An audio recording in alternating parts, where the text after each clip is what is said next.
Friends, welcome back to my channel ஜிம் காட்டி. இன்றைக்கி ரொம்பவுமே ஒரு பயனுள்ள தகவல் தான் நம்ம வீடியோவில் பார்க்க போகிறோம். நீங்கள் ஸ்மார்ட் ரேஷன் கார்டு அப்ளை பண்ணிவிட்டு ஸ்டேட்டஸ் என்ன ஆச்சு, அப்ரூவ் ஆச்சா அப்படின்னு டெய்லி செக் பண்ணிகிட்ருக்கீங்களா? இந்த வீடியோ முடிவில் பார்த்தீங்க அப்படின்னா ஸ்டேட்டஸ் எப்படி செக் பண்ணுறது, எப்படி அண்டர் ப்ராசஸ், அப்ரூவ்டு, ரிஜெக்ட் அப்படின்னா மீனிங்னா என்ன, ரிஜெக்ட்டுன்னு வந்தால் என்ன செய்யணும், எல்லாத்தையும் சிம்பிளாக பார்த்திங்கன்னா தமிழில் சொல்ல போகிறேன். வீடியோ ஸ்கிப் பண்ணாமல் லாஸ்ட் வரைக்கும் பாருங்கள். ஸ்மார்ட் ரேஷன் கார்டு அப்படின்னா என்ன அப்படின்னா தமிழ்நாடு கவர்மெண்ட் வழங்குகிற டிஜிட்டல் ரேஷன் கார்டு தான் ஸ்மார்ட் ரேஷன் கார்டு அப்படின்னு சொல்கிறாங்க. இதில் ரைஸு, சுகர், அப்புறம் கெரோசின், அதுக்கப்புறம் ஃபேமிலி மெம்பர்ஸோட டேட்டா, ஆதார் லிங்க் எல்லாமே ஆன்லைன்லேயே ஸ்டோர் ஆகிருக்கும். அப்ளை பண்ண பின்னாடி தான் நீங்கள் ஸ்டேட்டஸ் செக் பண்ணுறது ரொம்பவுமே முக்கியமான ஒரு விஷயம். இதில் முதல்ல நீங்கள் என்ன பண்ணணும் அப்படின்னா, ஸ்டெப் 1ல் மொபைல் அப்படி இல்லைன்னா கம்ப்யூட்டரில் Tamil Nadu public distribution system website அப்படின்னு சொல்லிட்டு ஓப்பன் பண்ணிக்கோங்க.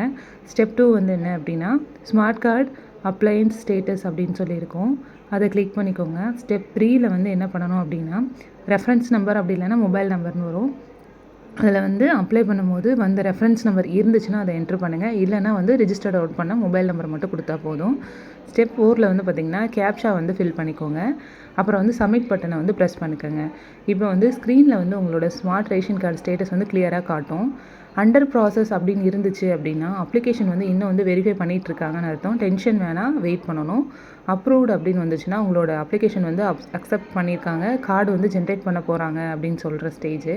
கார்டு ஜென்ரேட்டட் அப்படின்னா ஸ்மார்ட் கார்டு உங்களுக்கு ரெடியாக இருக்குது, உங்களோட ஷாப்புக்கே அனுப்பிடுவாங்க. டிஸ்பேட்ச்னா ஃபேர் ப்ரைஸ் ஷாப்புக்கு கார்டு போயிருக்கு அப்படின்னு அர்த்தம். இங்கே நீங்கள் கலெக்ட் பண்ணிக்கலாம். ரிஜெக்டட் அப்படின்னா என்ன அர்த்தம் அப்படின்னா, டாக்குமெண்ட் அப்படி இல்லைன்னா டீட்டெயில்ஸில் ஏதாவது மிஸ்டேக் இருக்கும் அப்படின்னு சொல்கிறாங்க. ரிஜெக்ட்டுக்கு பொதுவாக ரீசன் என்னவாக இருக்குன்னா, ஆதாரில் ஒரு வேளை உங்களோட டீட்டெயில்ஸ் மிஸ்மேட்சாக இருக்கலாம், அட்ரஸ் ப்ரூஃப் ராங்காக இருக்கலாம், ஃபேமிலி மெம்பர்ஸோட டீட்டெயில்ஸில் ஏதாவது எரர் இருக்கலாம், இல்லைன்னா மொபைல் நம்பர் இன்ஆக்டிவாக இருக்கும். இதுக்கு நீங்கள் என்ன பண்ணணும் அப்படின்னா, பக்கத்தில் இருக்கிற ரேஷன் ஷாப்பு அப்படி இல்லைன்னா தாலுக்கா ஆஃபீஸ்க்கு போங்க. கரெக்ஷன் ஃபார்ம் ஒன்று ஃபில் பண்ணி கொடுக்கணும். அந்த கரெக்ட் பண்ண டாக்குமெண்ட்ஸ் அட்டாச் பண்ணுங்கள். அப்ளை பண்ணிங்க அப்படின்னா கரெக்ஷன் சப்மிட் பண்ணலாம். கரெக்ட் பண்ணுனா அப்ரூவாக கண்டிப்பாக ஆகிடும். மொபைல் நம்பர் ஒரு வேளை இன்ஆக்டிவாக இருந்துச்சு அப்படின்னா உங்களுக்கு ஆகாது. ஆதாரில் இருக்கிற எல்லா ஃபேமிலி மெம்பருமே நீங்கள் லிங்க் பண்ணியிருக்கீங்களான்னு பார்த்துக்கோங்க. அட்ரஸ் ஒரு வேளை சேஞ்ச் பண்ணியிருந்தீங்க அப்படின்னா அதை கண்டிப்பாக அப்டேட் பண்ணிடுங்க. இது பண்ணலைன்னா கூட டிலே இல்லைனா ரிஜெக்ஷன் வரலாம். இந்த வீடியோ உங்களுக்கு கண்டிப்பாக யூஸ்ஃபுல்லாக இருக்கும் அப்படின்னு நான் நினைக்கிறேன். இது மாதிரி பார்த்திங்க அப்படின்னா ரேஷன் கார்டில் ஏதாவது இந்த மாதிரி ஸ்டேட்டஸ்னால உங்களோட கார்டு ரிஜெக்ட் ஆயிருந்துச்சு அப்படின்னா நீங்கள் மறக்காமல் நீங்கள் ரீஅப்ளை பண்ணிங்கன்னா உங்களுக்கு கிடைக்கிறதுக்கு நிறைய சான்சஸ் இருக்குது. அது மட்டும் இல்லாமல் இந்த தகவல் யாராவது இது மாதிரி யூஸ் ஆகிற மக்களுக்கு கண்டிப்பாக ஃபார்வர்ட் பண்ணுங்கள். இது லைக் பண்ணுங்கள், அப்படியே ஷேர் பண்ணுங்கள். டவுட் இருந்துச்சுன்னா கமெண்ட்டில் போடுங்க.